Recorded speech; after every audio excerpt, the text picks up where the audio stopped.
Kalau cari ilmu itu sisi ekstrimnya itu dikaji. Nanti kelihatan semua ilmu itu fardu ain, bukan fardu kifayah tapi fardu ain. Kalau beri contoh misalnya sumum bukmun umyun. Sumum bukmun umyun itu kan orang kafir itu tidak bisa mendengar misalnya. Bukmun orang kafir itu tidak bisa ngomong. Umyun itu orang kafir itu buta. Padahal secara fisik mereka bisa mendengar, bisa melihat, bisa semuanya. Dan itu kalau nanti Quran itu diuji secara kenyataan, ternyata mereka bisa bicara, bisa mendengar, juga bisa ngomong. Tapi kalau kita ngaji balaghah ngerti duduk perkara. Assalamualaikum warahmatullahi wabarakatuh.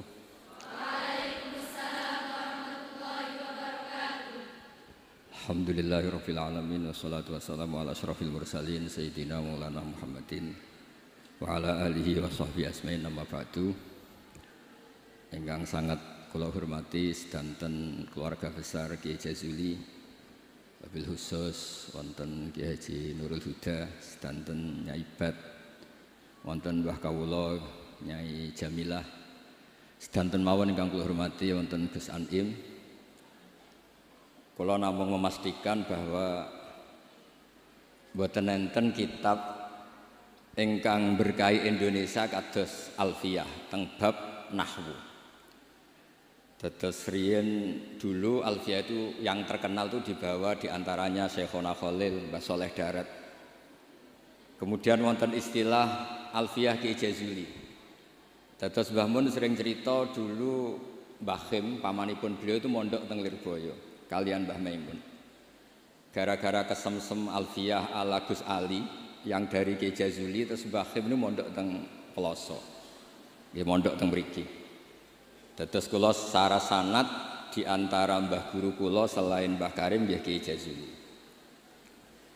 Kemudian Mbah Maimun niku di antarane ngaos tafsir teng Sayyid Alawi, abaipun Sayyid Muhammad. Dan ini menjadi rentetan kewajiban keilmuan. Dados Imam Sibawayh niki kula cerita nahwu, cerita Alfiyah. Imam Sibawayh itu kalau baca kitab itu sebelum kagum sama makna itu kagum sama penggunaan varian bahasa Arab. Misalipun mayyar tadda berarti bil idgham, posisi jazm. Tapi sebagian ayat wa mayyar tadid, sehingga teori jazmin wa syibhil jazmi takhirun kufi sama-sama pernah dipakai Al-Quran. Ini ku wonten ayat mayyar tadda minkum, tapi kemudian ada wa mayyar tadid. Dan itu bagi peneliti lughat itu kagum betul sama Quran, karena semua varian yang sah menurut bahasa Arab itu dipakai oleh Quran. Ada lagi misalnya bentuk jamak. Jamak kafirun pakai mudzakkar salim, kufar pakai jamak taksir. Juga kata Alfiyah wa sya'a nahwu kamilin wa kamalah. Quran pakai ulaika humul kafaratul fajarah. Kafir kafarah, fajirin fajarah, yaitu wa sya'a nahwu kamilin wa kamalah. Dados niki monggo berkah Alfiyah. Niki dados solusi, dados keharusan bagi kita supaya orang itu tidak menafsirkan Quran sebelum malian bil Arabiyah. Dia sangat menguasai bahasa Arab. Karena kalau kita belajar Alfiyah, belajar balaghah, wa kula pun matur Gusdah di antara kelebihan Kiai Jazuli itu semua fan diajarkan. Kula teng putih-putih sering memberi saran dan mengharuskan. Kalau cari ilmu itu sisi ekstrimnya itu dikaji. Nanti kelihatan semua ilmu itu fardu ain, bukan fardu kifayah tapi fardu ain. Kalau beri contoh misalnya sumum bukmun umyun. Sumum bukmun umyun itu kan orang kafir itu tidak bisa mendengar misalnya. Bukmun orang kafir itu tidak bisa ngomong. Umyun itu orang kafir itu buta. Padahal secara fisik mereka bisa mendengar, bisa melihat, bisa semuanya. Dan itu kalau nanti Quran itu diuji secara kenyataan, ternyata mereka bisa bicara, bisa mendengar, juga bisa ngomong. Tapi kalau kita ngaji balaghah ngerti duduk perkaranya. Mereka dikatakan summun karena la yasma'unal haq, tidak mau mendengar kebenaran. Dikatakan bukmun la yatakallamuna bil haq, tidak bisa ngomong hak. Dikatakan umyun karena la yubsirunal haq, tidak melihat hak. Kemudian di balaghah diajarkan kalau tasbih, kalau orang ganteng biasa disebut anta kal badri, tapi kalau sudah ganteng banget disebut anta samsun, anta badrun. Sama di kebalikannya juga sama. Kalau terlalu nggak benar, bukan lagi kasumi tapi disebut sumum bukmun umyun. Begitu juga di sakta. Saya berkali-kali cerita. Kalau Anda tahfidz, tadi saya dapat berita menyenangkan. Pernah bulik saya Neng Hasna putri Mbah Kula Mbah Jazila khatam Quran. Saya senang sekali. Di antaranya misalnya sakta. Sakta itu kenapa harus ada? Dulu Imam Asy'im pernah ditanya, kenapa ada sakta? Kata beliau, ada ayat atau dialog yang bahasa Arab itu tidak ada koma, tidak ada tanda kutip. Sehingga solusinya ya sakta. Yaitu ketika orang kafir bangun dari kubur, mereka tanya, "Man ba'atsana mim marqadina?" Siapa yang membangkitkan kami dari kubur? Terus ada al-mujawib. Min jihatillah au bilisanil malaikah hadza ma wa'adar rahman wa sadaqal mursalun. Jadi yang pertama adalah su'alul mustafhim, penanya, yang kedua adalah mujawib. Andaikan itu tidak disakta, maka betapa kacaunya memba'atsana mim marqadina hadza ma wa'adar rahman. Itu menjadi kekacauan secara makna yang luar biasa, sehingga kemudian disakta memba'atsana mim marqadina. Jawabannya apa? Hadza ma wa'adar rahman. Nah, hal-hal seperti ini juga terjadi lagi misalnya di awal Kahfi. Allah itu mensifati kitabnya yang agung. Alhamdulillahilladzi anzala ala abdil kitaba wa lam yaj'al lahu iwaja. Lan orang gawe sapa Allah lahu maring Quran ora digawe iwajan ing bengkok. Kalau dibaca langsung qayyiman itu bisa ada tasallutul amil pada qayyiman. Walam yaj'allahu qayyuman, itu fatal betul. Allah tidak bikin bengkok juga tidak bikin lurus.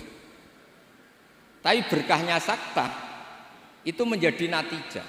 Allah itu tidak bikin Quran itu bengkok, diam, tidak bengkok itu apa? Lurus. Nah itu makanya butuh sakta. Jadi saya berkali-kali mencontohkan, Cung, saya jangan belikan sate, pecel, rawon, itu semuanya dilarang. Tapi kalau sakta, Cung, saya jangan belikan sate, jeda, pecel. Itu artinya jangan belikan sate tapi nopo? Pecel. Nah, ilmu-ilmu yang talakti min afahil masyayikh, kalau belum tahu hikmahnya atau illatul hukmi, paling tidak kamu sudah benar bahwa setiap baca ini sakta secara riwayat. Nanti Anda akan lebih detail kalau menguasai diroyah. Makanya kalau di masa saya sarang sering diajarkan qaddimid diroyah ala riwayah. Setelah dikaji, memang sakta ini satu keharusan. Karena kalau tidak ada sakta bisa maknanya juga dikacau. Begitu seterusnya di bab-bab nahwu. Nahwu itu terkenal kan, dulu ada orang terkenalnya ya, Abdul Aswad Ad-Du'ali itu sama putrinya melihat bintang, terus kagum bilang ma ahsanus samai. Karena redaksi ini menjadi istifham, abahnya menjawab nujumuha, ya bintangnya. Terus kata anaknya, innama aradtu bidzalika ta'ajjub, saya ini kagum. Oh harusnya kamu baca ma ahsanas samaa, bukan ma ahsanus samai tapi ma ahsanas samaa. Semenjak itu terus mulai kepikiran nulis nahwu. Ada yang lebih fatal dari cerita itu. Ada seseorang yang terus gak mau sholat, jadi ateis. Gara-gara baca ayat innallaha bari'um minal musyrikina wa rasulih, dia baca jer. Kalau Allah sama Rasulnya saja tidak ngurus, apalagi sama kita. Allah itu terbebas, tidak urusan dengan orang musyrik. Wa rasulih juga tidak ngurus Rasulnya. Kalau sama Rasul saja tidak ngurus, apalagi sama kita. Terus sama Sayyidina Ali dibenarkan, yang benar bacanya itu wa rasuluh. Allah bari minal musyrikin wa rasuluhu bari'un aidan, Rasulnya juga bari'un aidan. Nah hal-hal seperti ini itu menjadikan kita akan mutafaqih, akan mengkaji fikih secara serius dengan cara mengkaji bahasa Arab secara serius. Tanpa itu kita tidak bisa mengartikan Quran. Kemudian Alfiyah sebagai karangan, ini saya cerita sedikit. Saya juga sering mengkaji Alfiyah. Alfiyah sebagai karangan itu ya ada dengan tanda petik, ada pemberontakan, ada kritik. Kritik ini penting karena istiqmalul Arab itu tidak bisa diwadahi hanya ala madzhab Sibawayh. Sehingga meskipun Sibawayh ini orang yang paling top di dunia nahwu, tetap saja ada kritikus-kritikus nahwu yang tidak sependapat dengan beliau. Makanya di Alfiyah ada misalnya kadza kahiltanihi wattisola akhtaru ghairi ikhtaro infisola. Ada wa'audu khafidin la ta'atfin ala dhamiri khafdin laziman bajuila. Terus beliau bilang walisa inti laziman. Ada lagi wasab halima biharfin jurraqat abau. Nah, wala amna'uhu faqat waraq. Itu jelas beliau menantang jumhur. Beliau jelas cerita abau, semuanya menolak, tapi wala amna'uhu menurut saya enggak masalah. Wa audu khafidin juga sama, kata normalnya kan maror tubika wa bizaidin, tapi kata beliau boleh maror tubika wa zaidin. Kata beliau walaysa inti laziman itqat ata fin nazmi wan nasri sahihi musbata. Dan itu akhirnya menunjukkan beliau itu alim bil qiraatis sab'i, dengan qiraat sab'ah. Ya, baca yang benar itu bil qiraatis sab'i karena qiraah itu muannas. Sehingga di adat kalau mu'annas justru taknya apa? Dibuang. Jadi salasatan bitta'ikul lil asyraf fi adima ahaduhu mudzakkara terus fiddid dijarrid. Jadi yang benar tuh fil qiraatis sab'i. Ya tapi yang sering orang bilang qiraah napa? Sab'a. Nggih boten napa-napa niku dadi bahasa Indonesia ngoten mawon boten usah ditakwil. Sebenarnya kalau secara fanatik kalau makdudnya itu mu'annas justru tambah apa? Tak. Makanya kalau di nahwu itu fil qiraatis sab'i bukan fil qiraatis sab'a. Tapi karena itu sudah jadi bahasa Indonesia ya sudah lah enggak. Kayak kita kalau di kampung itu wis tahiyat awal. Ape pinter kancane goblok. Ape goblok kok kiai tahiyat kok awal. Mesti tahiyat ula. Jadi enak goblok bareng ngoten mawon. Karena kalau sering matur teng Mbah Kausar. Pertama korban itu loh, suwe abai gitu digojlok. Semoga kapan-kapan lebih berakhlak. Mbah kula. Cerita bodoh itu barokah. Terus nahwu riyen dikarang barokah wong salah ma ahsanus samai. Riyen hadis paling populer nggih barokah yang mboten sopan. Terus Nabi pas khutbah. Niki cerita, mungkin cerita terakhir kula. Nabi pas khutbah cerita kiamat itu dahsyat. Mungkin orang ini mangkel, ini cerita kiamat kok gak ada tanggalnya. Makanya tanya, ya Rasulullah mata sa'ah, engkau ini cerita kiamat tapi tanggalnya gak jelas. Engkau bilang, itu kapan kita bisa persiapan? Nabi gak jawab. Ya mulai dulu analis itu banyak. Nabi ketika jawab, ada yang sahabat bilang, lam yasma, falam yujib. Nabi gak dengar maka gak jawab. Yang satu bilang, sami'a wa kariha. Sebenarnya Nabi dengar tapi gak berkenan karena pas khutbah kok dijeda ada pertanyaan. Tapi lama-lama Nabi tanya, manis sa'il? Yang tanya tadi siapa? Diulang lagi sama Arabi tadi. Mata sa'ah. Terus Nabi tanya, ma'at tattalah. Andai kan tahu kapan kiamat, yang kamu persiapkan apa? Fawa wa ma'at tattalah kabira sholatin wala kada wa kada. Walakinni uhibbuka. Saya tidak menyiapkan banyak sholat, tidak menyiapkan banyak zakat, tapi saya mencintai engkau ya Rasulullah. Terus kata Nabi, anta ma'aman ahbabta. Sebagian riwayat almar'u ma'aman ahab. Itu satu masjid senang semua. Karena mereka tahu kita tidak mungkin ngamal kayak Rasulullah, tapi kita akan bersama Rasulullah karena mencintai Rasul. Itu satu peristiwa yang awalnya mangkel karena ada orang nggak sopan ini. Tapi menjadi berkah semuanya hafal. Itu juga barokahnya orang salah. Mulane nek sampean maca kitab salah, mesti salah sing barokah. Mboten karena barokah salah niku terus ketok murid. Kula riyen ndek kanca niku gobloke ra karuan. Nambah kula mangkel. Gus ngaji aja pinter-pinter, gak sopan nyanyi Mbah Mun. Terus nak goblok kan gak nyanyi gurune. Jadi saya ini goblok ini amdan bukan sahwan kata. Karena Mbah Mun pinter, masa murid ikut pinter mboten napa? Sopan. Jadi maksud kula niku nak sampean pinter nggih ben dadi bangga Pondok Al Falah, nak goblok nggih niati tawadhu. Wong Gus Kausar potongane mau disaingi ngoten. Terus kabeh niku saya. Karena ciri utama iman itu qadha qadar khairihi wa syarrihi minallah. Kula niku nate ngisi muji tiyang medhit niku kathah sing janggal. Kula niku mbek wong medhit nggih seneng, mbek wong lomo ya seneng. Kok saged, Gus? Nak lomo untuk dhuwit ya nek dienggo apa ta apa lah jenenge dhuwit. Nak mbek wong medhit iku nggih seneng kula. Mboten njaluk swarga. Kadang wong lomo 100.000 njuk swarga. 200.000 njuk anake pinter apal alfiah apal Quran. 100.000 njaluk napa? Swarga. Artinya gini, kita ini kan nanti takut hisab. Kalau nggak ada orang yang ngasih kita ini nggak akan dihisab. Karena yang ngasih itu ya ono kompensasi nih. Apalagi politikus, nak ngekei gak dituruti karepe niku diitung. Maksudnya niku nak entuk dhuwit ya barokah, kena iku sedekah. Nak ra entuk dhuwit nggih barokah, mboten enten napa hisab. Itu harus diperkuat supaya kita jadi kiai itu pede. Wau dawuh Gus Dan niku Mbah Jazuli niku pede. Kula nate diceritani beliau sowan Mbah Hamid. Jenengan sinten? Kula Jazuli. Lah anak sing kiai teng Kediri sinten? Kula. Masyhur cerita iki Jazuli.